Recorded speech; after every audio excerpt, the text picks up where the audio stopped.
Good morning. How are you, Todd? I'm doing great. How about yourself?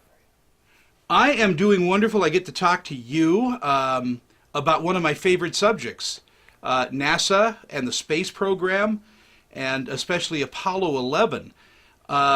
First of all, congratulations on what I think is one of the most beautiful documentaries I think I've ever seen on the subject. Oh, thanks so much. The documentary is opening in theaters on the 8th. People will be able to see it, and experience it for themselves. But let's talk a little bit about the concept. What got you interested in this story? Well, I was always a fan of, the space race and certainly of the Apollo program. And, it was Apollo 11 represents the ultimate adventure ride. So from a filmmaking standpoint, knowing that the 50th anniversary was coming up, no pun intended, but the stars kind of aligned, with not only my wishes to do a film about that, but also just the wonderful team that we had put together, from the audio team to the sound designers to the film restoration people. And certainly once the project progressed, working with NASA and National Archives and my music composer, it all just felt like, it was just a unique thing that everyone's skill sets could be combined to create. Creatively speaking, though, you decided not to go with an announcer for the documentary. You didn't have Morgan Freeman reading things, and you just used the NASA announcer, the NASA tapes.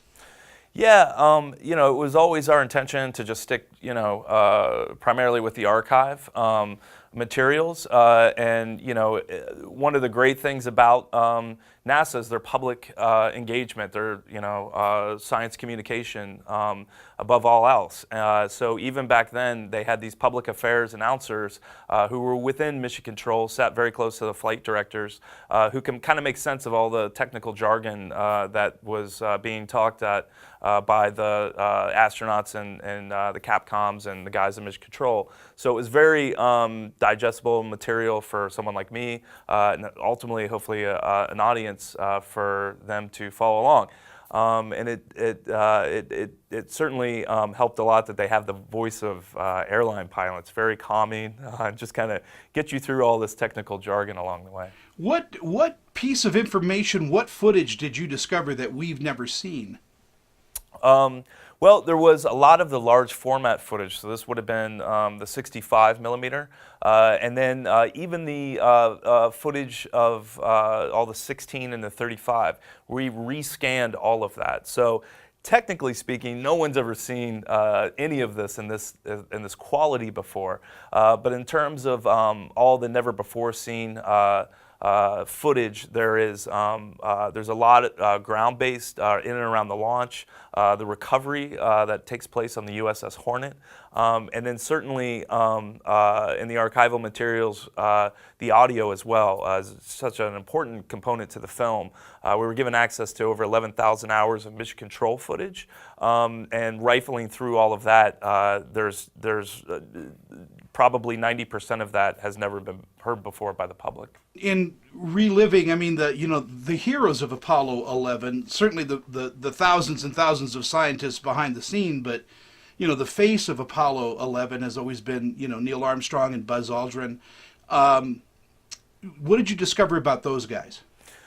Well, the highlight of my career was to work with, Buzz Aldrin and Michael Collins and Neil's sons, Rick and Mark.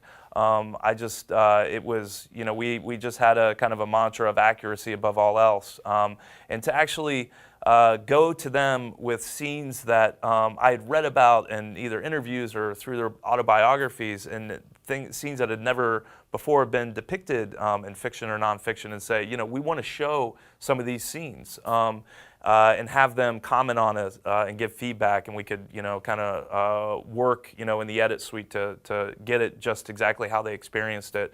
Was certainly something that was the highlight of my career. Well, our time is so short, and I appreciate your time with me. Again, the film is Apollo 11. It is opening in theaters. Catch it on the biggest screen you possibly can. The sound is incredible. And Todd, thank you so much for this film. Thank you, Tony.